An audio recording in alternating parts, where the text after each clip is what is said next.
C'est en semant des graines d'espoir que germent des idées rassembleuses et naissent le fruit de nos actions.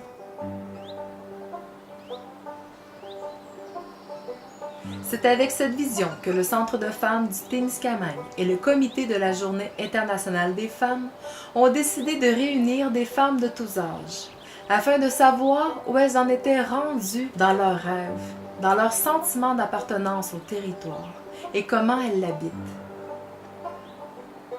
Nous voulions aller chercher la parole des femmes, celles qui rêvent à dynamiser leur vie communautaire de village, celles qui rêvent tout en jardinant dans le silence de leur campagne, ces femmes qui regardent avec espoir leurs enfants, leurs petits-enfants et rêvent que ce sentiment d'appartenance à ce beau et grand territoire demeure et grandisse. Le rêve fait sortir des sentiers connus, des structures, des lieux officiels de décision. Il porte à envisager les possibles autrement. Voici donc la parole des femmes témiscamiennes recueillies lors d'une récolte de rêves.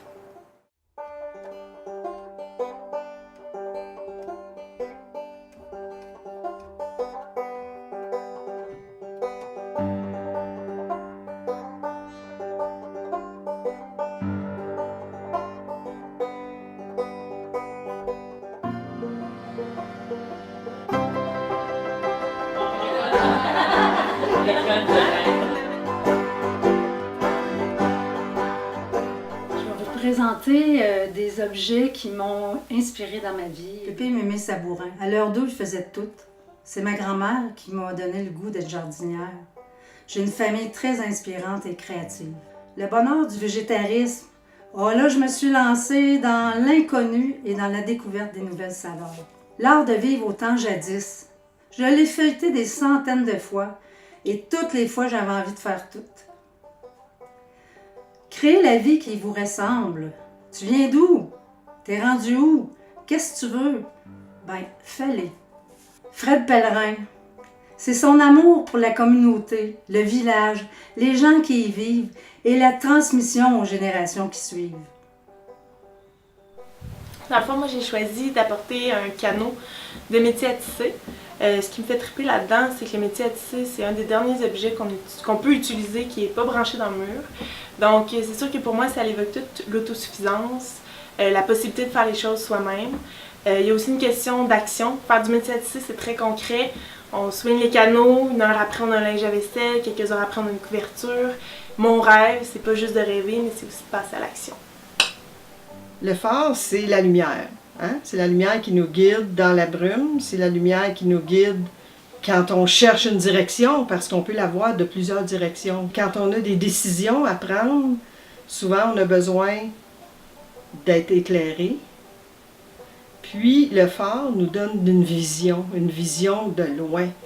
On le voit de loin. Puis pour moi, c'est important, les décisions qu'on a à prendre sur notre avenir, sur notre devenir, de les prendre pas juste pour demain, mais pour après-demain, puis après-après-demain.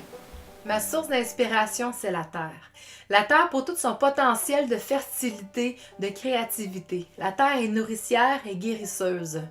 Grâce à elle, je fais mon jardin, je nourris ma famille. Et guérisseuse aussi parce que moi, ça me guérit d'avoir les deux mains dans la terre, je me sens bien.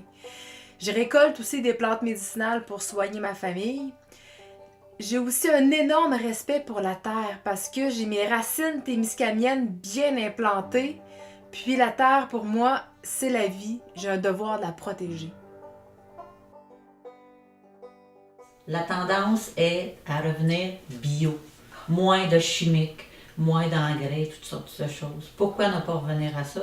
Là, j'ai l'impression qu'on est en train de se faire tourner de l'autre côté, à l'industriel. Puis moi, ça me déplaît. Mon rêve, ça serait que ça revienne à des fermes, grandeur familiale. Peut-être, ça peut être une grosse famille aussi, là, puis une ferme pour 2-3, mais pas comme on s'en vient là, avec des milliers et des milliers de bêtes pour une. Ça, je trouve que c'est trop gros pour nous autres. J'ai peur qu'on se fasse avaler avec ce modèle-là, que le Témiscamingue perde son identité. Puis c'est pas avec ça que ça va repeupler nos rangs puis que ça va ramener du monde, là. Mais je pense que chaque projet doit être analysé en termes de développement durable. Est-ce que ça veut dire que l'environnement puis la nature va être encore là si ce projet-là se développe pendant X années? Puis tu sais, le biologique, là, selon moi, là, à un moment donné, ça va être juste ça, là. Mais pas pourquoi qu'on n'embarque pas tout de suite dans le train, là, puis être un modèle pour les autres régions. Il faut un meilleur et un plus grand projet de transformation des produits. Je pense que c'est là la clé, parce que sur une petite ferme, on ne veut pas non plus que les gens meurent de faim ou qu'il y ait des salaires de misère, là. S'il y avait un salaire garanti minimum, puis qu'il y avait beaucoup d'aide pour monter des projets agroalimentaires de transformation, ça pourrait être un paradis. Tout l'est du Témiscamingue est prêt à être bio, il n'est pas cultivé depuis 10-15 ans. Que le développement durable soit un axe de développement à tous les points de vue. Pas juste agricole. Tu sais, qu'on y pense à tous les points de vue. L'agriculture industrielle, c'est jamais pour longtemps. Ça épuise nos terres. Ça défavorise l'installation aussi de d'autres comme l'agriculture biologique parce qu'ils peuvent se contaminer l'un et l'autre. Ça peut s'attaquer à nos lacs, nos rivières, nos eaux souterraines. C'est pas la solution d'avenir. Dans l'agroalimentaire, je trouve qu'on a des beaux exemples, là. On a des serres de tomates, on a du miel qui est excellent, on a du fromage.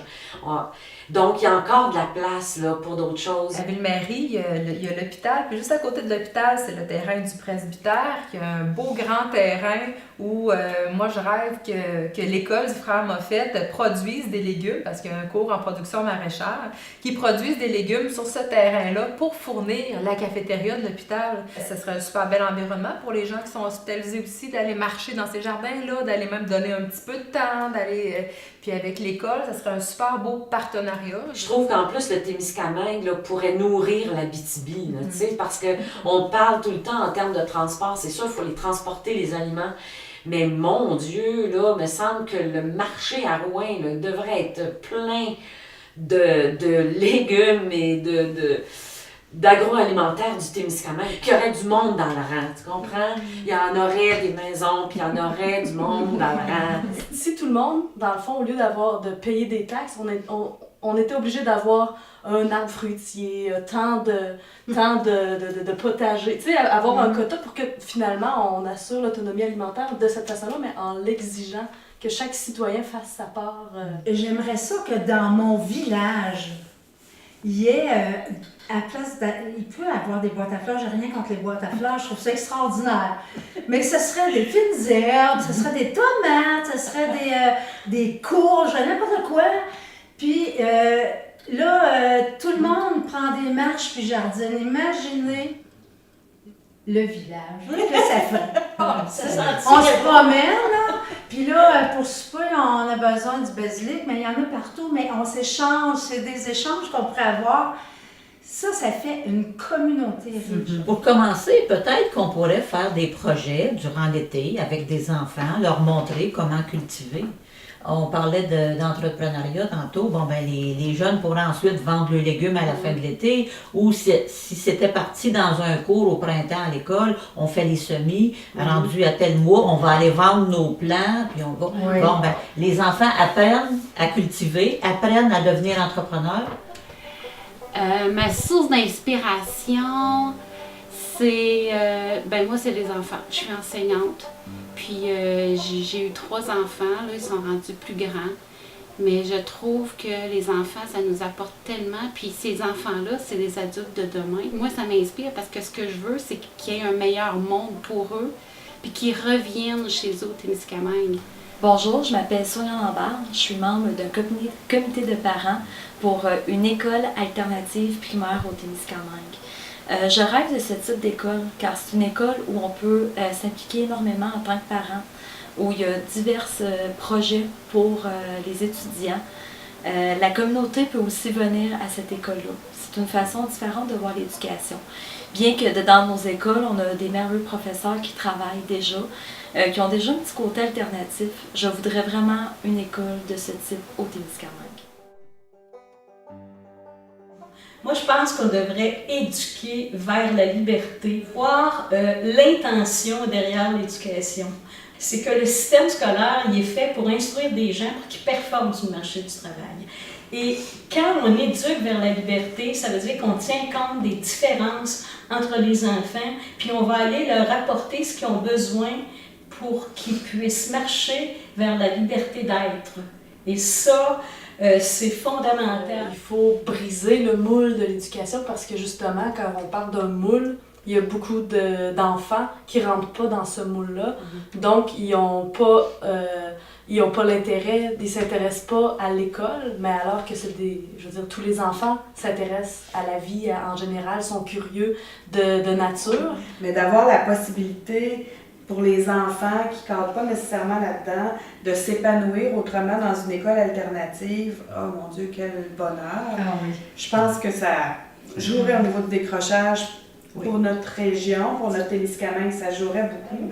Ça permettrait de travailler aussi avec les intérêts, puis les capacités, puis le potentiel des enfants à s'épanouir autrement que dans un lieu, puis un contexte d'école comme on le connaît maintenant. Moi, j'aimerais ça mettre sur pied un endroit où on fait de l'artisanat, puis on fait de l'art, puis les écoles viennent à cet endroit-là. Puis mes enfants, ils vont à Saint-Gabriel, à Ville-Marie, où il y a le projet Sport-Culture. Ça, je trouve que c'est un super beau projet, où c'est des gens de la communauté qui ont une passion, puis ils viennent la transmettre. Fait que ça peut être en entrepreneuriat, une activité sportive, une activité culturelle. Mais si j'ai un rêve bien concret, là, puis je pense qu'il est très réalisable, ce serait que ce projet-là soit pas juste à l'école à Ville-Marie, mais au niveau de toute la commission scolaire du Lac-Témiscamingue. C'est évident que l'éducation, ça n'appartient pas qu'à l'école. Il y a une grosse part qui est à la maison.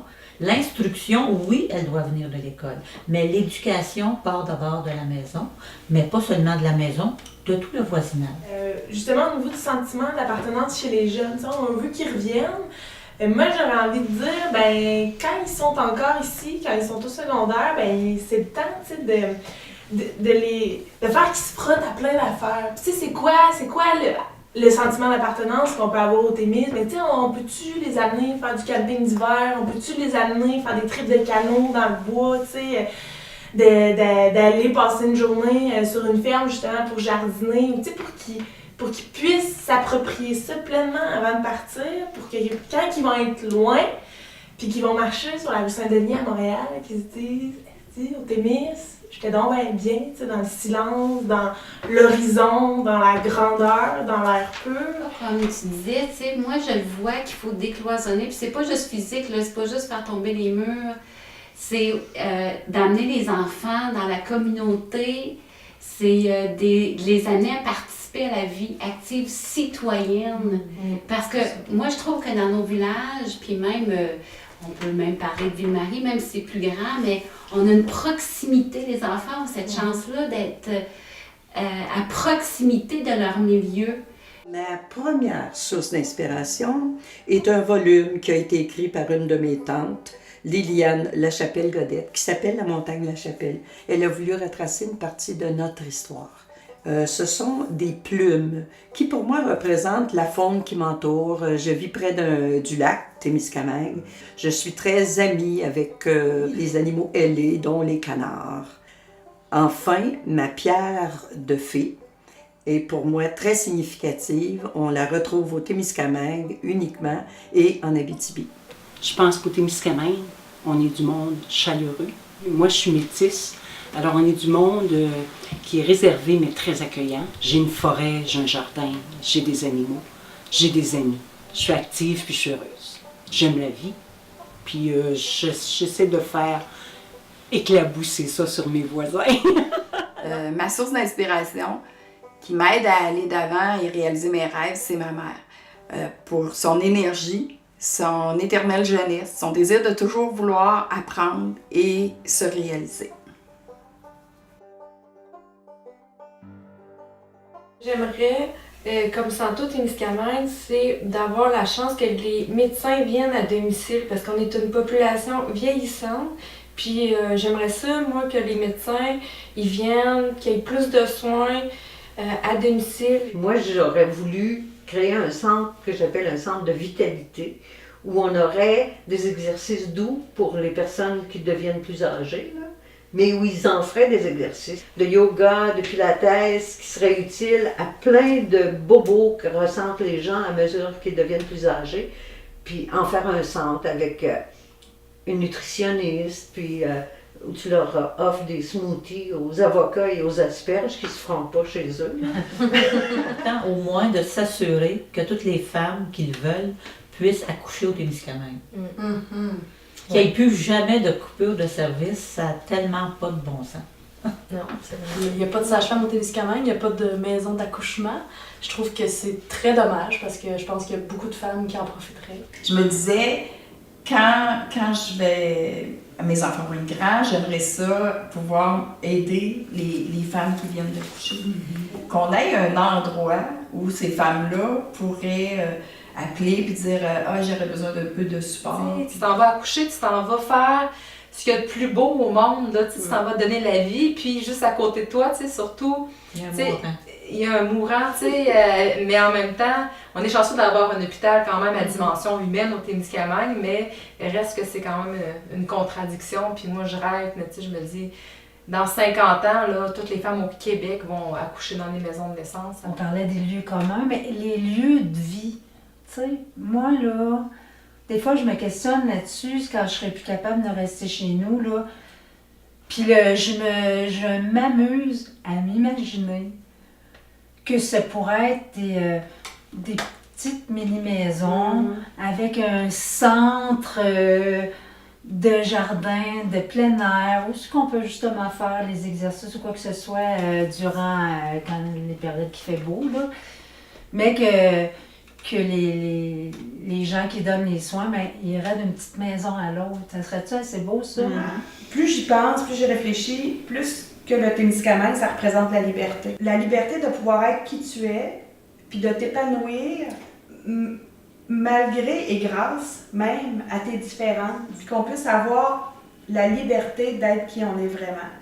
Puis pour ça, ben, je pense qu'il faut travailler au niveau de la santé mentale, il faut travailler au niveau de faire connaître ce que c'est aussi ces différences-là, s'il y a lieu, pour permettre aux gens de se sentir inclus dans cette communauté-là parce qu'on a cette ouverture.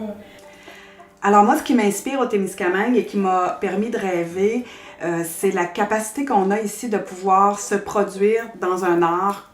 C'est pour ça que j'ai apporté mon cahier de chansons, parce que j'ai toujours pu faire de la chanson ici, des spectacles, et ça m'a fait grandir, ça m'a fait cheminer, et j'espère que ça puisse être quelque chose qui soit possible pour les autres aussi. Fait que moi, j'ai emmené un beau petit linge à vaisselle, tout tissé, par moi. Je voulais l'apprendre à tisser. Maintenant, je l'ai appris. J'ai appris pour faire les patrons, pour faire le montage du métier, avec une dame qui a 82 ans. Fait qu'on a fait du transfert de savoir. Puis pour moi, c'était important. Puis en même temps, je communique ça à d'autres autour de moi, à qui je le montre, pour que ça se perde pas dans le temps. Keb, c'est mon inspiration parce que je suis très préoccupée par la qualité de notre eau au Témiscamingue. J'adore le lac. C'est mon chez-moi. Et puis, j'ai fait Keb dans le but d'écrire une histoire. Keb est un intrasien. C'est un mot que j'ai inventé pour dire que c'est un petit personnage qui vit sous l'eau, sous terre, et qui se promène dans le réseau hydrographique, qui va dans les escarres, qui va dans les marais et un peu partout.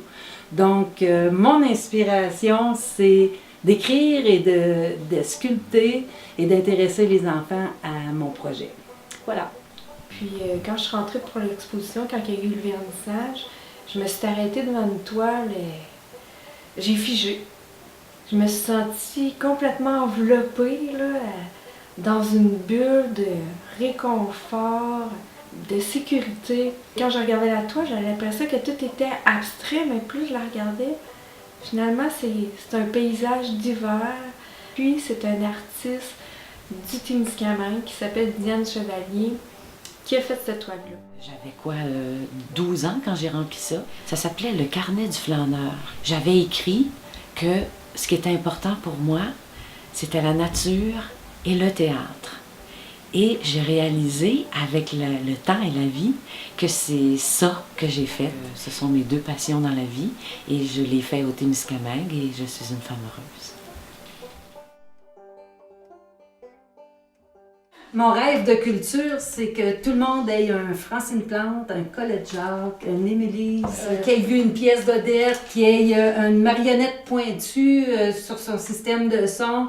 Que notre culture soit achetée par tout le monde au Témiscamingue d'abord, qu'on encourage nos artistes. La pratique d'un art, peu importe lequel, c'est un médicament. Ça soigne, ça guérit, ça nous élève, mais qu'on puisse d'abord avoir la liberté de le faire, que chacun puisse avoir aussi, par je ne sais pas de quelle façon, l'opportunité de chercher et trouver quel est son art, à lui ou à elle, puis qu'on continue, comme déjà on a une belle lancée là-dessus, à permettre aux gens de s'exprimer avec cet art-là. Fait que ça soit sur une scène, dans une galerie d'art, ou peu importe ce qu'on trouvera, des lieux pour différentes performances. En faisant de l'art, de la culture, une valeur, pas juste une opportunité ou une possibilité, une valeur. Une valeur de notre Témiscamingue forte, puis que les gens nous reconnaissent aussi grâce à ça. Je pense que l'art est thérapeutique en soi, c'est sûr, je le pense profondément. Mais une des caractéristiques du Témiscamingue actuellement, c'est son développement au niveau des arts, autant au niveau de la musique, la peinture, la sculpture. Il y a énormément qui se fait, donc c'est pas publicisé. Donc il faut repenser le plan marketing du Témiscamingue, je pense. Un circuit d'ateliers d'artistes aussi à rajouter dans le plan de marketing. Mais ça, on peut au Témiscamingue le faire. Oui. On a la possibilité de le faire.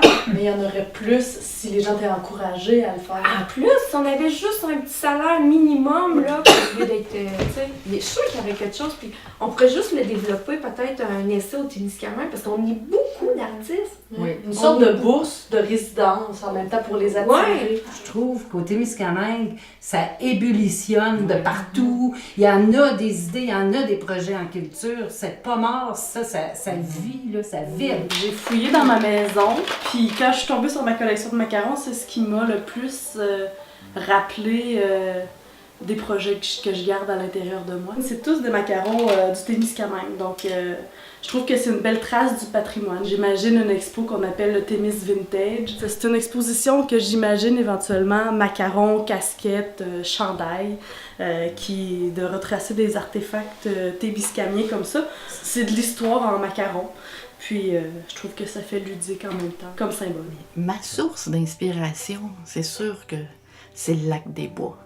Le lac des Bois avec ses couchers de soleil, avec ses paysages extraordinaires, avec tout le calme qui dégage, les huards qui chantent le soir, c'est merveilleux comme source d'inspiration.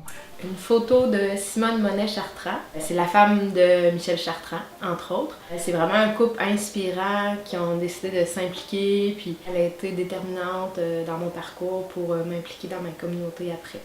Alors, plus récemment, il y a eu un autre événement qui a une influence, je dirais, par rapport à mon implication, puis mon sentiment de participer au développement de ma région. Et c'est la pièce « Habiter les terres » de Marcel Dubois. Occuper notre territoire, mais aussi faire des actions pour arriver à faire changer des choses selon ce à quoi on rêve. Alors moi, mon objet symbolique pour identifier ou imager mon rêve du Témiscamingue, c'est une lunette d'approche.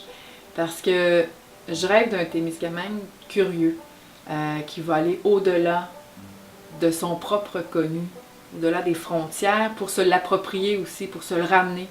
Puis la lunette d'approche, c'est pas simplement pour regarder à l'extérieur, mais aussi à l'intérieur de soi.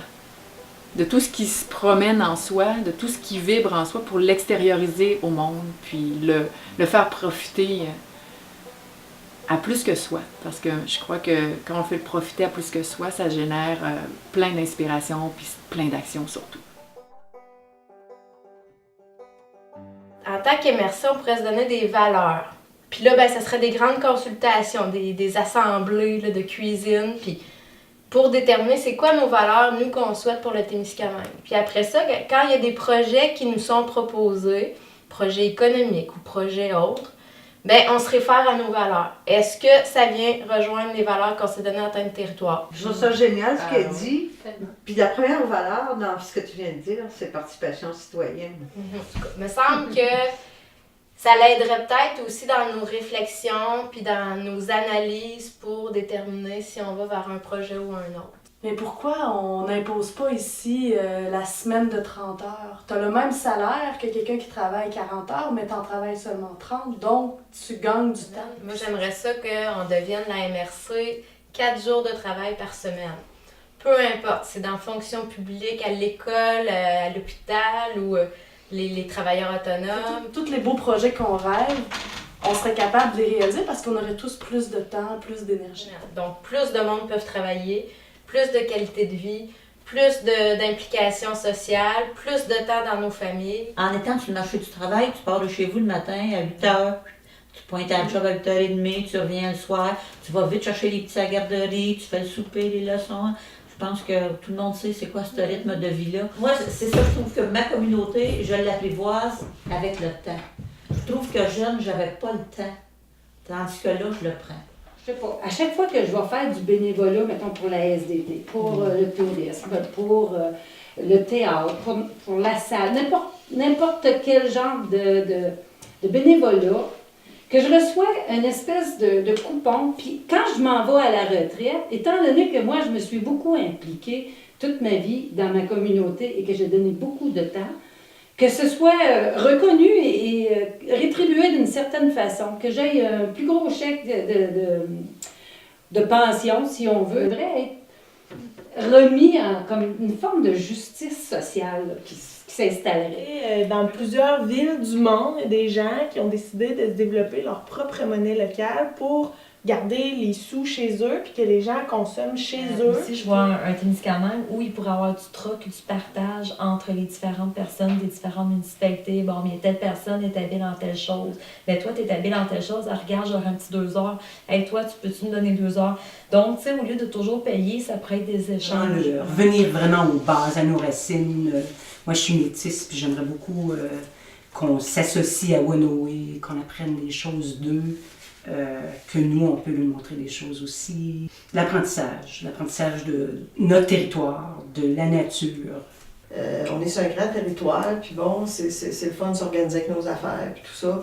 Mais contrer un peu l'individualisme par des petites choses comme ça pour se rapprocher. Tu sais, il y a des fêtes de ruelles, il y a comme des pique-niques qui font des petites choses, mais je me dis, pourquoi pas faire ça dans chaque rue?